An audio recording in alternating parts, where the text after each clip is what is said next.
Hey guys, Ollie here, and today we're starting off our month-long celebration of all things Rare.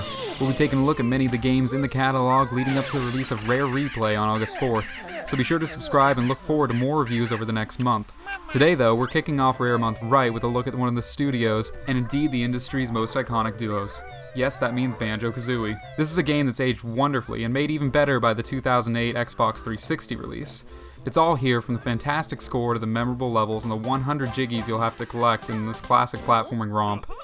Yes, it's rare indeed that a game like Banjo-Kazooie comes along and in the 17 years since its original release hasn't aged a day. So with that in mind, should you get jiggy with it in 2015? Let's dive in.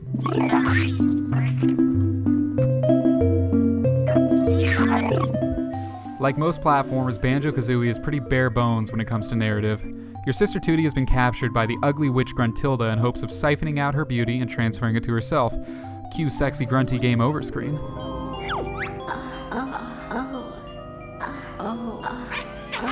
Naturally, Banjo soon finds out about this via the friendly mole bottles, and you embark on your journey into the witch's lair.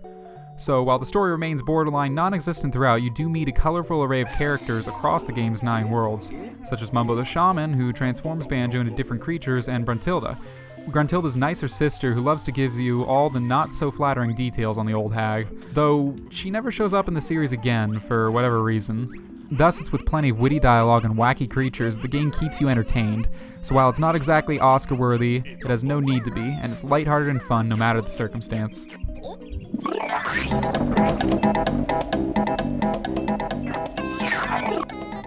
Banjo-Kazooie, like many other platformers from the 90s, very clearly draws from the formula originally laid out by Super Mario 64. Where it deviates is where the genre of collectathons was essentially born.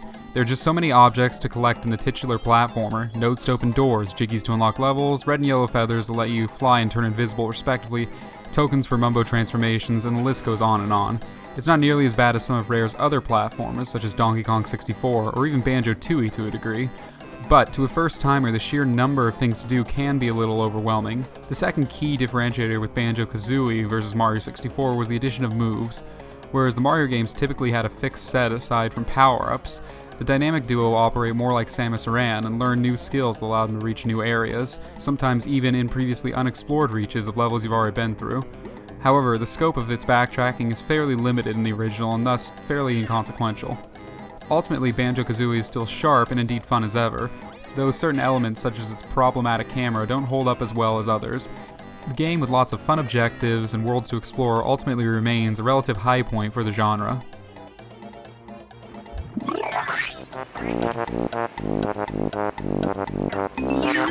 From a presentation standpoint, not much has changed in Banjo-Kazooie since its original N64 incarnation.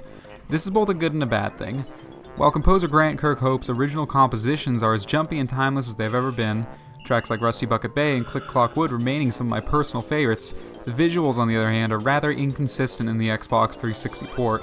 There's lots of muddy textures alongside some cleaner looking new ones. Luckily, much of the game's original aesthetic was always blocky, so this isn't as big an issue as it could be, and does little to dull the charming colors of the game, so while it's a little disappointing the visuals aren't more consistent, there's still an improvement nonetheless.